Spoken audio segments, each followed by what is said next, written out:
بسم الله الرحمن الرحيم والصلاة والسلام على أشرف المرسلين، أما بعد.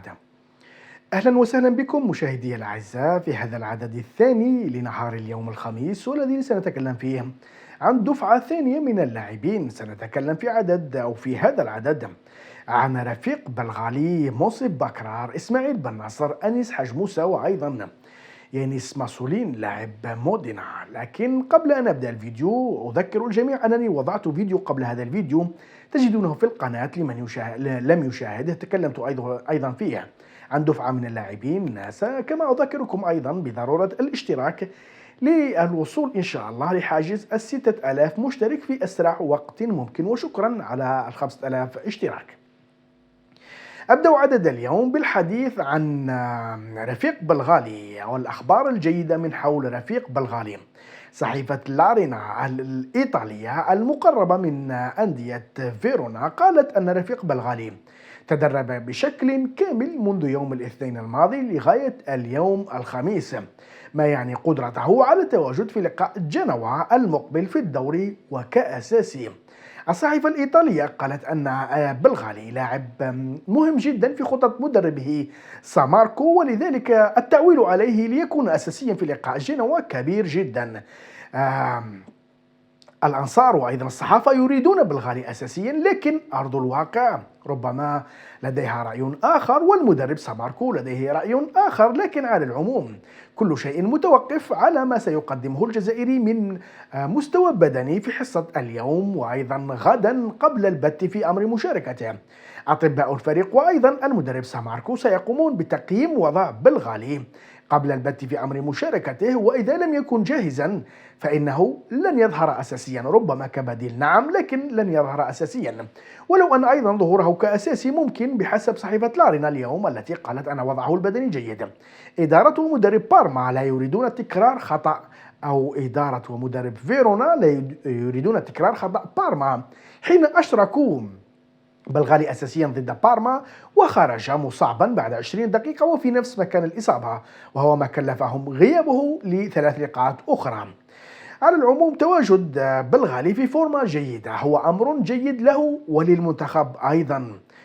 بيتكوفيتش يتمنى أن يكون كل لاعبيه في فورمة ممتازة من أجل التواجد في أحسن ظرف في الفترة المقبلة.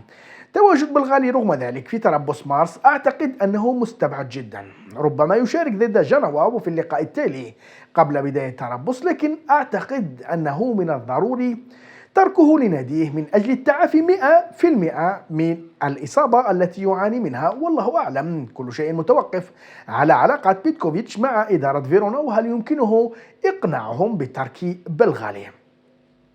من إيطاليا إلى الجارة كرواتيا، ومن هناك أخبار موسى بكرار، والذي أدلى بتصريحات لصحيفة 24 ساعة الكرواتية تكلم فيها عن كثير من الأمور، من بينها مستواه وما يقدمه ومشواره مع دينامو زاغرب وأيضا الموسم وأهدافه وأشياء كثيرة. لكن ما يهمنا ويهم أنصار الخضر هو ما قاله وحديثه عن المنتخب الوطني.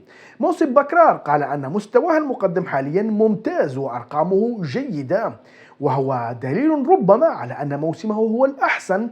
وعطفا على كل هذا هو يعتقد أنه سيشارك في المونديال، رغم الأخبار المنتشرة مؤخرا عن عدم اقتناع فلاديمير بيتكوفيتش بما قدمه خاصة في الكان وذلك اللقاء ضد غينيا الاستوائية الكارثي الذي ظهر به. إلا أن بكرار يرى أن ما قدمه من مستوى من نهاية كأس إفريقيا لغاية الآن ممتاز كفاية من أجل منعه المركز الأساسي ربما في المجموعة تحسبا للمونديال. بكرار يكون قد تلقى دعوته في القائمة الموسعة، وإلا لم يكن ليقول هذا الكلام. قائمة الموسعة لتربص مارس، ننتظر الآن إن كان سيتواجد في القائمة النهائية أم لا، وبعدها لكل حديث حديث مع عودة شياخة وعودة بنبوعلي وإمكانية تواجدهما في تربص المقبل. بكرار ربما سيكون في منافسة مع بركان وبنجاع على مكان واحد.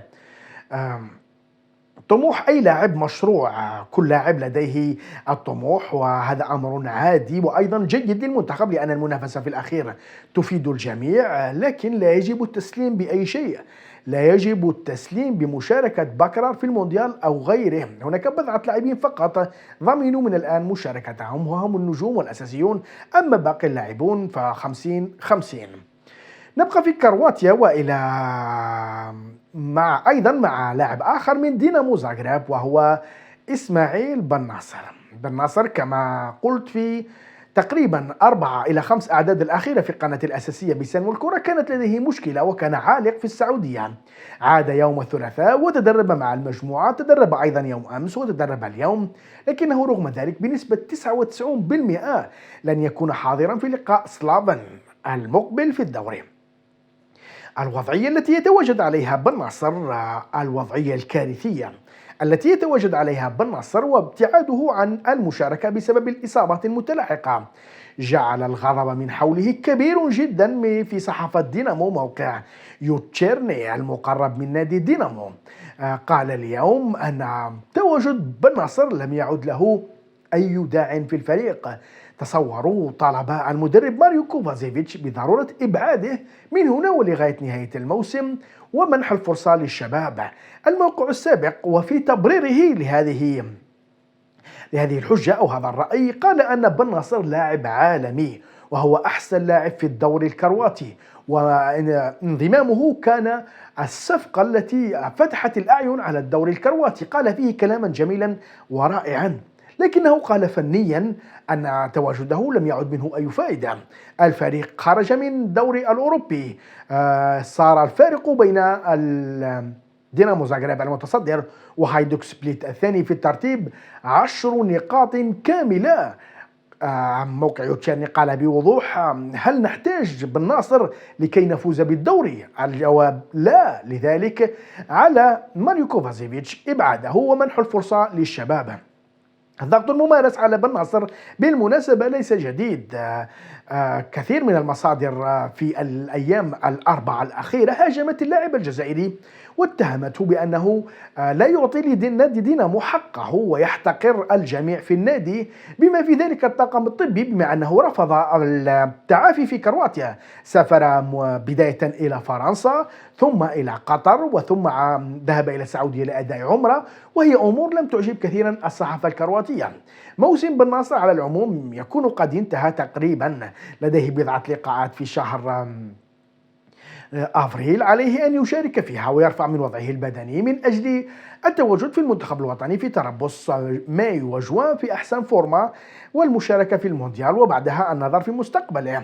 ما يقال عن بن ناصر في الصحافة الكرواتية لديه دليل واحد فقط، وأنه لن يبقى في نادي دينامو ومكانه ليس محفوظ، ليس فقط فنيا حتى ماليا. راتب اللاعب الجزائري 4.25 مليون أورو، وهو راتب خرافي على نادي الدينامو من المستحيل دفعه، إضافة إلى 10 ملايين الموجودة في عقد إعارته من نادي ميلان. هناك عقد بوند بأحقية الشراء ب10 ملايين سيكون أيضا من المستحيل دفعه، لذلك رحيله متوقع. نترك إيطاليا وكرواتيا وننتقل للشمال قليلا إلى هولندا واللاعب الجزائري أنيس حاج موسى. تكلمت أيضا في أعداد سابقة على أمس وقبل 4 أيام إلى 5 أيام عن وجود راغبين كثر في التعاقد مع حاج موسى. نيوكاسل، أستون فيلا، بورنموث، ساندرلاند، هناك من قال مارسيليا اليوم. المهم الكثير من الأخبار التي تتكلم عن إمكانية رحيل الدولي الجزائري في الصيف. إدارة فينورد ببساطة سعيدة جدا بهذه الأخبار، وترى أن الرغبة وكثرة الراغبين في ضم حاج موسى سيكون في صالحها من حيث الحصول على رقم كبير.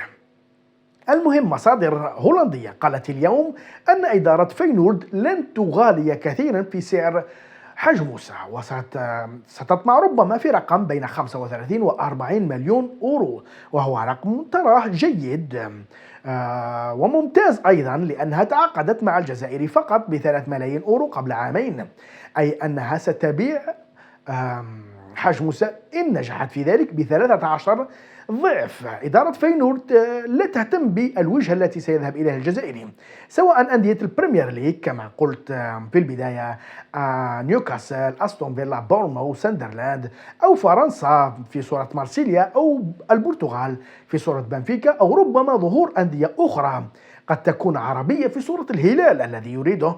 المهم هي لا تهتم بالوجهة بقدر اهتمامها بالحصول على 40 مليون أورو، وهو رقم بحسب وجهة نظري أراه عادي جدا.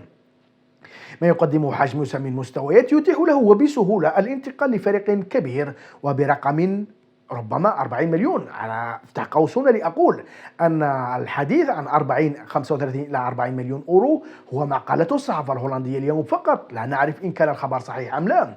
إدارة فينورد ربما تطمع في رقم أكبر 50 أو 60 مليون، لا أحد يدري. علينا الانتظار إلى نهاية الموسم وبعدها لكل حادث حديث. الخبر الأخير في عدد اليوم سيكون عن يانيس ماسولين.